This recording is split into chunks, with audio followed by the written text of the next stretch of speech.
ও মাই god, সকালবেলাটা এমন একটা বৃষ্টি দিয়ে শুরু হবে সেটাই ভাবতে পারিনি। আজকের ঘুমটা সকাল সকাল ভাঙলোই তো এই বৃষ্টির আওয়াজে। এতদিন তো সকালবেলা জানতাম মায়ের অ্যালার্ম ছাড়া আমার ঘুমই ভাঙে না, কিন্তু আজকে তো অ্যালার্মটা ছিল বৃষ্টির। যাই হোক, এই মন ভালো করা ওয়েদারটা নিয়েই আজকে তোমাদের সাথে আড্ডাটা শুরু করি। Hello friends, good morning everyone, welcome back to my channel fusion of love থেকে আমি রায়া। আশা করি তোমরা সবাই ভালো আছো। তোমাদের ভালোবাসা, আশীর্বাদ আর ভগবানের আশীর্বাদ মাথায় নিয়ে আমি তো বিন্দাস আছি। আর আজকের এই এমন সুন্দর বৃষ্টির ওয়েদারে ভালো না থেকে পারি কি করে বলো তো। ঘুম থেকে উঠে ফ্রেশ হয়ে এই আসলাম, একটু চুলটা আঁচড়াবো। তবে তোমাদের আজকে একটা জিনিস না দেখালে নয়, আজকে গোপলা আবার সুন্দরভাবে সেজে গুছিয়ে উঠেছে। কারণ যেহেতু আজকে বৃষ্টি হচ্ছে, একটু ওয়েদারটা ঠান্ডা ঠান্ডা। দেখো এই যে গোপলা বুড়ো আজকে সাজুগুজু করেছে কেন? সুন্দর জামা পরে রেডি হয়েছে। জামাগুলোকে হাতিবাগান থেকে এনে দিয়েছিলাম। জামাগুলো এমনি সময় পরে আরাম, কিন্তু ওই যে গরমে ও কিচ্ছু পরবে না। ওই মামি দিদুন কি করেছিল,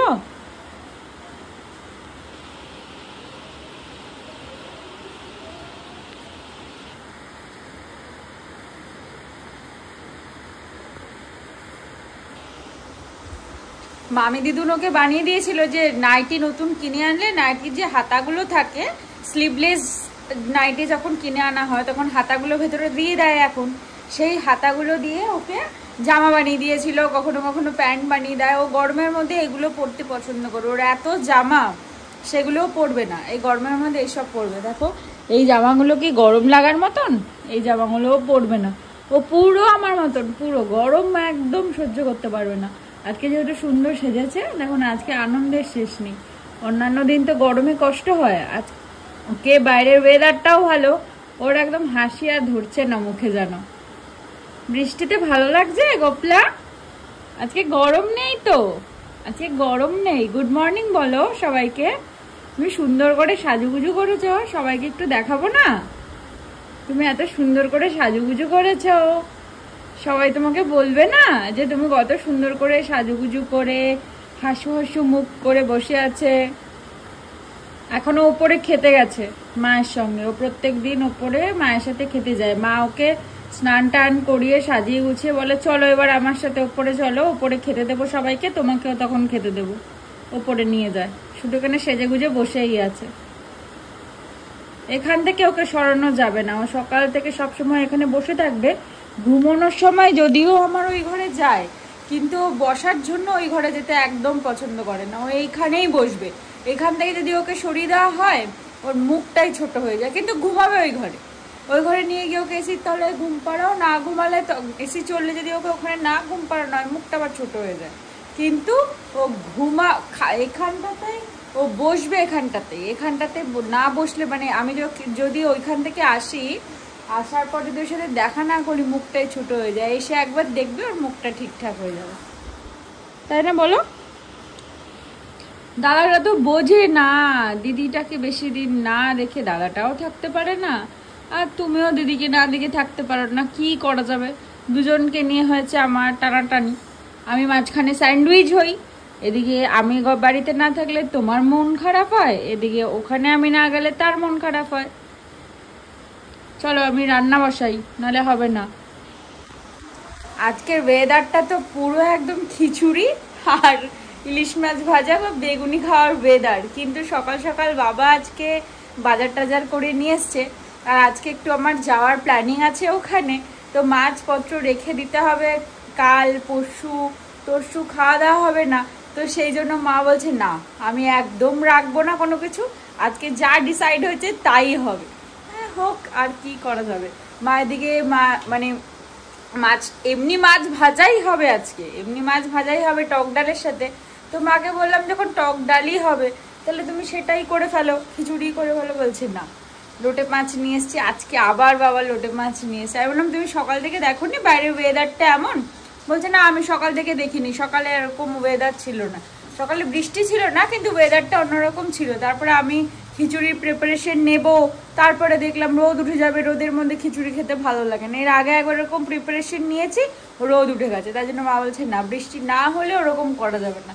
এবার রান্না তো সকালবেলা থেকে একটা প্রিপারেশন হয়ে থাকে না, কারণ এই মানে যখন রান্না বসাই 11টার সময় রান্না বসাই 11টা 11:30 তখন যদি প্রিপারেশন নিয়ে রান্না বসাতে যাই তাহলে ওই 3টে 4টেই খেতে হবে। মা তো সকালবেলা থেকেই সমস্ত প্রিপারেশন করে রাখে, বলতে পারো আগের দিন রাত্রেবেলা প্রিপারেশন করে রাখে। এবার তারপর যেটা হুট করে যদি প্রকৃতির সাথে তাল মিলিয়ে চেঞ্জ করতে হয় তাহলে বড় বিপদের ব্যাপার। তাই আজকে আর কোনো কিছু চেঞ্জ হবে না, যা রেডি করা আছে তাই খাওয়া হবে। এই বসলাম আমার সব থেকে ইম্পর্টেন্ট কাজে নিয়ে, যেটা সারাদিনে একবারও করতে হবে, এটা ভাবলেই আমার কান্না পায়। এই 2-3টে চুলই বেঁচে আছে মাথায়, সেটাও যদি আঁচড়ানোর চক্করে মাথা থেকে পড়ে যায় কেমন লাগে বলো তো। এমনি সারাদিন এই গরমের জ্বালা চুলটাকে গুটলি পাকিয়ে টঙ্গের ওপর তুলে রাখি, তারপরেও রেহাই নেই। দেখে মনে হয় মাথার থেকে ফুলের মতন চুলগুলো ঝরে ঝরে পড়ছে। যেমন ফুল বাসি হয়ে গেলে আলগা হয়ে থাকে এমনিই ঝরে পড়ে, আমার মাথার চুলগুলোও মনে বাসি হয়ে যায়, প্রত্যেক দিন এমনিই ঝরে ঝরে পড়ে যায়। ও আমার চুল আবার তো মিনিটে বাসি হয়, পরের দিন লরকার পড়ে না। এতক্ষণ তো একটা পর্ব চলছিল, এত কষ্ট করে চুল আঁচড়ে সেটাকে বাঁধলাম, এখন আবার দ্বিতীয় পর্ব শুরু হয়েছে। মাথার থেকে যে কটা চুল ঝরে পড়েছে সেগুলো ভালো করে গুছিয়ে তুলে রাখি অন্য জায়গায়। এমনিতেও তো আমার মাথার থেকে বাকির সমস্ত জায়গায় চুলের পরিমাণ বেশি হয়ে গেছে। আজকে মোটামুটি আমাদের রান্না বান্না খুব সিম্পল ছিল, হয়েও গেছে। চলো তোমাদের একটু ঘুরিয়ে নিয়ে আসি যে কি রান্না হয়েছে। আমাদের এই কল থেকে জলটা কি সুন্দরভাবে পড়ে দেখো, এইটা লাগানোর পর থেকে এত সুন্দর করে ঝর্ণার জলের মতন পড়তে থাকে। এই যে এখানে বসেছে আমাদের লোটে মাছ, আজকে রুটিদের বাড়িতেও লোটে মাছ হয়েছে। আগের দিন বলেছিলাম লোটে মাছের কথা, আজকে ওর বাড়িতেও লোটে মাছই হয়েছে। এই যে এখানে রয়েছে লোটে মাছ, আমার এখনো সকালে ডিম খাওয়া হয়নি। আর এই যে এখানে বসেছে ভাত, আর বাকি একটা তরকারি রান্না করেছি সব মিশানো, আর মাছ হবে আজকে ভাজা। ধরো তোমাদের একটু দেখাই, এই যে বাটা মাছ আর কাটা মাছ, কারণ আমি বাটা মাছ খাই না, তাই জন্য বাবা বাটা মাছের সাথে আবার কাটা মাছ নিয়ে এসছে। বাটা মাছটা মাও একদম ঝোলে খেতে পছন্দ করে না, সেজন্য আজকে কাটা মাছ আর বাটা মাছ ভাজা। এই বৃষ্টির ওয়েদারে বললামই তো একটু খিচুড়ি হলে ভালোই হতো, মাছ ভাজাও ছিল, কিন্তু মা রাজি হলো না, কি করা যাবে। এখন অলমোস্ট বাজে 5টা মতন। আমি ভেবেছিলাম আজকে রুডিদের বাড়িতে একটু যাব, কারণ কালকে যেহেতু রথ, তাই ভেবেছিলাম আজকে রুডিদের বাড়ি চলে যাব। কিন্তু বাইরের যা সিচুয়েশান, যার জন্য আমি আজকে দুপুরে খাওয়া দাওয়া করে ঘুমায়ও নি। আমার ব্লগ টগ একদম রেডি করে এডিট করে ভাবলাম যে সময় নষ্ট করে লাভ নেই, ঘুমিয়েও লাভ নেই, ব্লগটা এডিট করে সব কিছু করে রাখি। এদিকে এত জোরে বৃষ্টি নেমেছে, আমি যে দরজা টরজা বন্ধ করে রেখেছিলাম বুঝতে পারিনি। তো রেডি হব, মা বললো বাবা ঘুম থেকে উঠে গেছে, রেডি হ বেরোবি। দেখি বাইরে এমন অবস্থা, রুডিকে ফোন করে বললো আমি সরি, আমি আজকে পারবো না যেতে, তুই আয়, এসে কালকে এসে আমাকে নিয়ে যাস। আজকে ও অফিস গেছে, ও বেচারা ভিজবে, ও ভিজবে, ওর গাড়িটাও ভিজবে, কি পরিস্থিতি।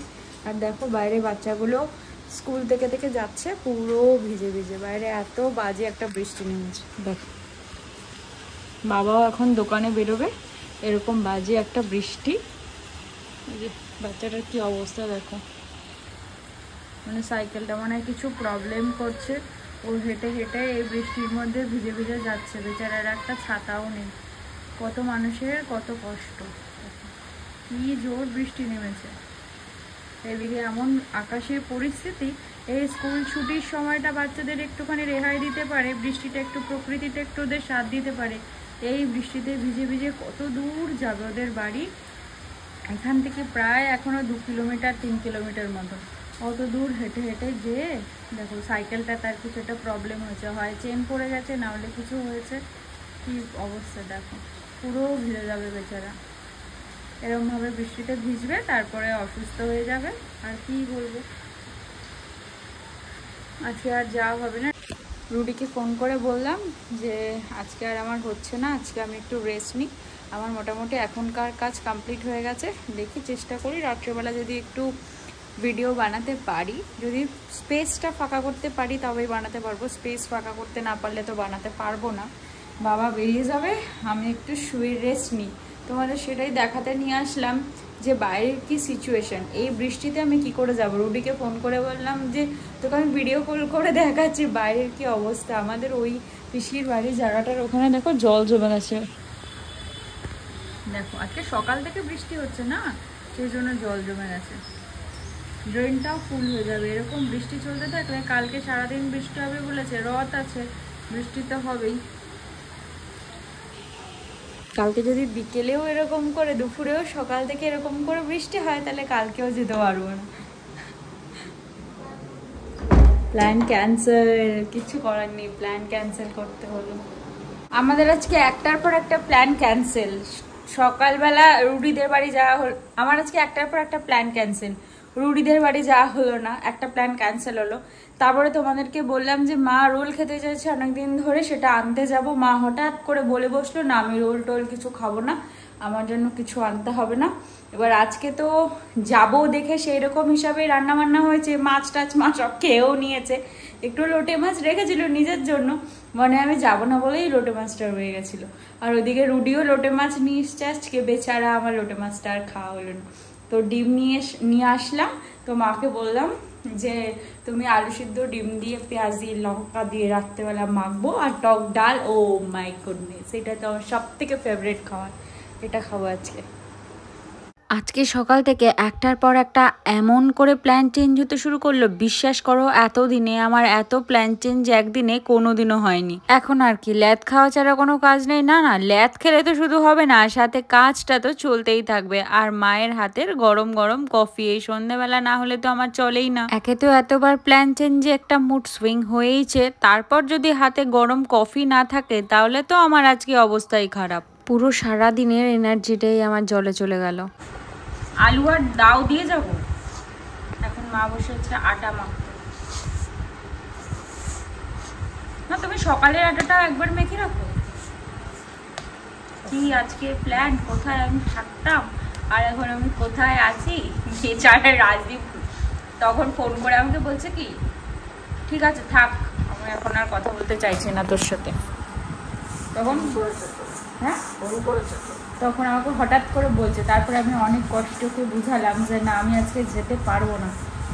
কিন্তু যখন ফোন করেছিল তখন বৃষ্টি হচ্ছিল না, আমাকে ফোন করে বলছে কি ট্রেনটা দেখতো, ট্রেন দেখ তাদের রেডি হয়। আমি বলছি কি আমি এখন যাবো না, যাওয়া ক্যান্সেল, তুই কালকে আয় এসে নিয়ে যাবো। বলছে কি আমি পারবো না যেতে, আমার যেতে যেতে 2টো বাজবে। আচ্ছা তাহলে আমি 2টোর সময় যাবো। ওই যে বাজারে যাবে, বাজার থেকে আসবে, কালকে সে না ছুটি না, দেরি করে বাজারে যাবে, বাজার থেকে আসবে, এসে তারপরে এখানে আসবে। আর বললাম ও কালকে আমাকে ওই জামাগুলো চেঞ্জ করতেই হবে, কোনো অপশন নেই। চলো ঘরে যাই, বেচারা ফোন করেছে, কথা বলবো।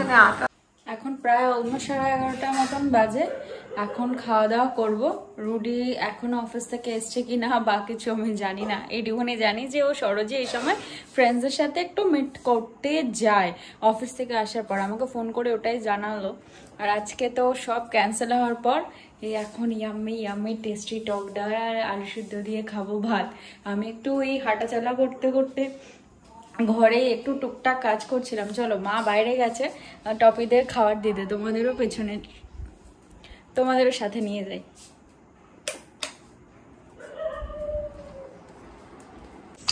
খেতে শুরু করেছে মা তুমি আজকে রুটি দেবা ছাদে ওই শেডের উপরে? রুটি কিন্তু আর কি দিতে পারবে না, এইখানটা দেবা? আমাদের এই চাতালটার কি বাজে অবস্থা দেখো। এইখানটাতে তাও গাড়ি ঘোড়া ঢোকে দেখে অসুবিধা নেই, কিন্তু ওই দিকটা তো আরও খারাপ অবস্থা। মানে যেহেতু বৃষ্টি হচ্ছে, আমরা ভেবেছিলাম এখানটা ব্লিচিং ছড়িয়ে রাখবো, কিন্তু এই বৃষ্টিতে সেটাও করার মতন কোনো পরিস্থিতি নেই, কারণ রাত্রে যদি বৃষ্টি হয় তাহলে অবস্থা খারাপ হয়ে যাবে, ধুয়েই চলে যাবে বেকার। মানে এই জায়গায় যদি কেউ পড়ে তার অবস্থা মোটামুটি শেষ পুরো, একদম কোমর টোমর ভেঙে না একদম গল্প হয়ে যাবে একদম। যদি না হবে না, পড়ে গেলে মানে হাড় তো তোমার খুব স্ট্রং, পড়ে যাওয়ার পরে একদম তুমি ঠিকঠাক একদম থাকবে। কি বলো, এখানে তুমি দেখে পা দিয়েছো পুরো, বাই এনি চান্স পড়ে গেলে, তুমি তো জানো দেখে এখন সবাই তো এরকম গ্রিপে হাঁটতে পারে না। এখন তুমি চলতে চলতে ফুট করে স্লিপ করে গেলে, আমি এখানে গেলেই তখন আমি বেরোচ্ছি নিমাদার দোকানের সামনে, জুতো নিয়ে একবার স্লিপ কাটা হয়ে গেছে। আমি অন্য মানুষও পড়ে যাবে মা, এখানকার যে অবস্থা। কার জন্য রাখিস এই, কার জন্য রাখিস রে? কোন বন্ধু এসে খাবে তোর? খাওয়া হয়ে গেল, এবার চলে যাবে। চলো আমিও ঘরে যাই, ওদের খাওয়া দাওয়া কমপ্লিট করে তারপরে তো আমাদের খাওয়ার সুযোগ, তার আগে তো আর আমাদের খাওয়ার আবার সুযোগ হয় না। চলো, এখন প্রায় অলমোস্ট বাজছে কটা দেখো, আর এখনো আজকে আমাদের ঘুমটুম কিছু নেই, হয়নি। মা অ্যাকচুয়ালি ঘুমিয়ে পড়েছিল, কিন্তু আমি এখনো ঘুমাইনি। রুডি আজকে একটু কথা বলছে, আমি রুডির সাথেই কথা বলছিলাম, বলতে বলতে ও একটু বিজি হয়ে গেছে। আর আমি ভাবলাম তাহলে একটু নিজের কাজকর্মই করি, কাজ করছিলাম ফোনে, মানে আমার টাইম পাওয়া মানে এই রিলস দেখা ওই রিলস দেখা, একটু নিজের মাথায় আইডিয়া নেওয়া, একটু এডিটিং করা, এই সেই। তো মা এখন ইঁদুরের কল পাততে বসেছে ইঁদুরকে ধরার জন্য। তো আর আমার তো চুল টুল এই দিনকে দিন এইটা তো একদম মানে কি বলবো, ইঁদুরের লেজ যেমন সরু হয় সেরকম হয়ে যাচ্ছে। যাই হোক, এভাবেই নিয়ে চলতে হবে। যেই পরিমাণ চুল উঠছে তাতে ডিপ্রেশনে যাওয়া ছাড়া কিছু নেই। আমার কোন মাসে যে চুল ওঠা কমে সেটা জানি না। মানুষের বলে আষাঢ় মাস হলে চুল বেশি হয় বর্ষাকালে, আমার তো শীত গ্রীষ্ম বর্ষা শরৎ হেমন্ত শীত বসন্ত সবকালে 6টা ঋতু, 6টা ঋতুতেই আমার চুল ওঠে, কিছু বলার নেই। চলো এই কষ্ট বুকে নিয়েই আজকে ভিডিওটা শেষ করি, কালকে আবার একটা নতুন ভিডিওতে তোমাদের সাথে দেখা হবে। ততক্ষণ তোমরা ভালো থেকো, সুস্থ থেকো, সাবধানে থেকো। আর পুরো ভিডিও ভালো লাগলে একটা লাইক করে দিও, কমেন্ট করে জানিও কেমন লাগলো, আর প্লিজ সাপোর্ট করে সাবস্ক্রাইব করে পাশে থাকার কথা ভুলো না। চলো আজকের মতন tata, good night, bye bye. পরের দিন তো হয়েই গেছে, তো এটাই বলি যে আবার পরের দিন আসবো না, আজকেই আবার ভোর ভোর আসবো তোমাদের সাথে আড্ডা দিতে। রাত পোহালেই কিন্তু রথ, চলো রথে অনেক অনেক আনন্দ করবে। তাই আর দেরি না করে এখন ঘুমিয়ে পড়ো, যারা যারা জেগে আছো আমার সাথে আড্ডা দিলে ঘুমিয়ে পড়ো, কাল সকাল সকাল উঠতে হবে। Bye bye.